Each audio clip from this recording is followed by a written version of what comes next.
नमस्कार. स्वागत आहे तुमचं आपल्या चॅनल रियांशी फूड अँड आर्टमध्ये. आज आपण एकदम चविष्ट असं बेसन चिला टोस्ट बनवणार आहोत. तुम्ही हे नाश्त्यासाठी किंवा मुलांच्या डब्यासाठी बनवून देऊ शकता. खूपच चविष्ट लागते. कुठल्याही चटणीसोबत, सॉससोबत तुम्ही हे खाऊ शकता किंवा हे असेही तितकेच चविष्ट लागतात. तर ते बनवण्यासाठी इथे मी घेतलेले आहेत अर्धा कप बेसन. त्यासाठी सोबत मी इथे घेतलेले आहेत 3 ब्रेडचे स्लाईस. तुम्ही इथं होल व्हीट ब्रेडचे स्लाइस पण घेऊ शकता. आता या बेसनमध्ये मी घातलेला आहे 1 टोमॅटो आणि 1 कांदा बारीक कट करून. त्यासोबत आपण यामध्ये घालूया बारीक कट केलेली कोथिंबीर,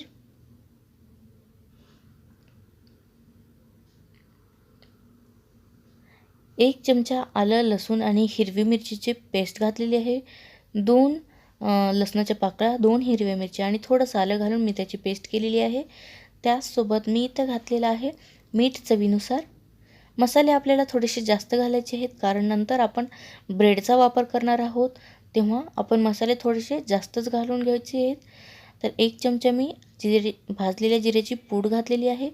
त्याचसोबत अर्धा छोटा चमचा हळद घातलेली आहे, अर्धा छोटा चमचा लाल तिखट मी इथं घेतलेला आहे, 1 चमचा जिरे घेतलेले आहेत आणि त्याचसोबत मी इथं 1 वाटी ताक घेणार आहे. तुम्ही ताकाच्या ऐवजी दह्याचा वापर करू शकता किंवा लिंबाचाही वापर करू शकता. त्याने खूप छान आंबट अशी छान चव येते. तुम्ही नाही घातलं तरीही चालेल, ऑप्शनल आहे. आता याला छान मिक्स करून घ्यायचं आहे आणि थोडं थोडं पाणी घालून जसं आपण चिलेलं बॅटर बनवतो सेम त्याच प्रकारे आपण हे बॅटर बनवून घेणार आहोत.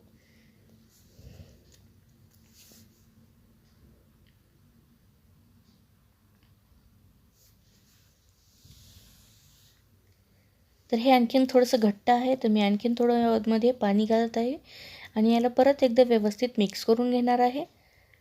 आणि तुम्ही बघू शकताय याची कन्सिस्टन्सी एकदम परफेक्ट आहे. अशा कन्सिस्टन्सीचं आपल्याला बॅटर बनवायचं आहे. तर बॅटर आपलं एकदम तयार आहे. आपण याला झाकून एक 5 ते 7 मिनिटासाठी साईडला ठेवून देऊया. एक 5 ते 7 मिनिटानंतर आपण आपलं बॅटर बघूया.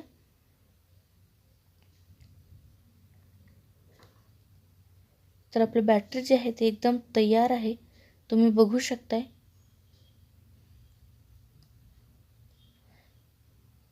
एक नॉनस्टिकचा तवा मी गॅसवर गरम करण्यासाठी ठेवलेला आहे.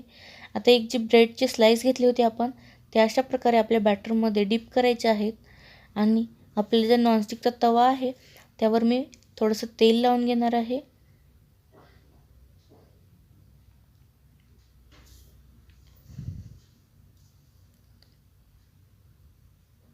आणि जी आपण बेसनचा घोळ बनवला होता त्यामध्ये ब्रेड बुडवला होता, तो ब्रेड आपण अशा प्रकारे यामध्ये तव्यावर ठेवणार आहोत. अशाच प्रकारे आपण 2-3 एका वेळेला करू शकता. थोडासा कांदा टोमॅटो वर आला पाहिजे दोन्ही साईडनी, त्यामुळे मी थोडासा हाताने कांदा आणि टोमॅटो यावर घालते. तर अशाच प्रकारे आपण 3ही ब्रेड यावर ठेवून घेऊया. तवा आपला मोठा आहे त्यामुळे एकाच वेळेला 3 ते 4 ब्रेड एकसाथ होतील. पटकन होणारी रेसिपी आहे.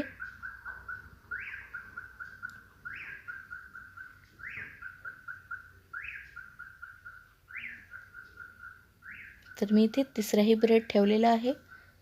तर आपण आता याला खालच्या साईडने व्यवस्थित भाजू देऊया. भाजल्यानंतर आपण याला पलटून घेऊया आणि दुसऱ्या साईडनेही आपल्याला याला छान भाजून घ्यायचं आहे. गॅसची फ्लेम मीडियम ठेवायची. मीडियम गॅसवर आपण याला छान भाजून घेऊया.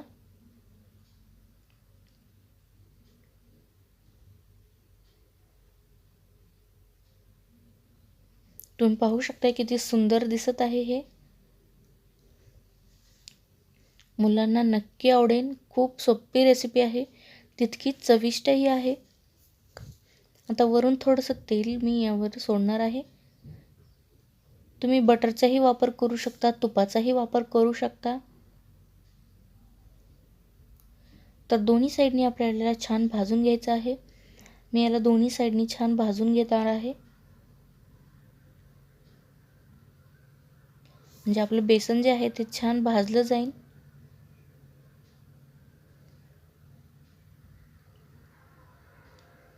थोडं थोडं चमच्याने दाबून आपण हे भाजून घेऊया, म्हणजे ते एकसारखं भाजलं जातं. सकाळच्या धावपळीत तुम्ही हे झटपट बनवून देऊ शकता. खूप सोपी रेसिपी आहे, तितकीच चविष्ट आहे, मुलं आवडीने खातील. तर आपले टोस्ट तयार आहेत, तर मी हे काढून घेते.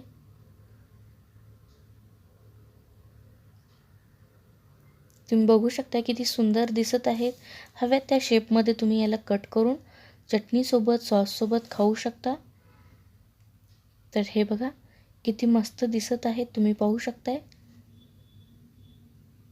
नक्की करून बघा, कोणत्याही शेपमध्ये तुम्ही याला कट करू शकता. खूप सोपी रेसिपी आहे.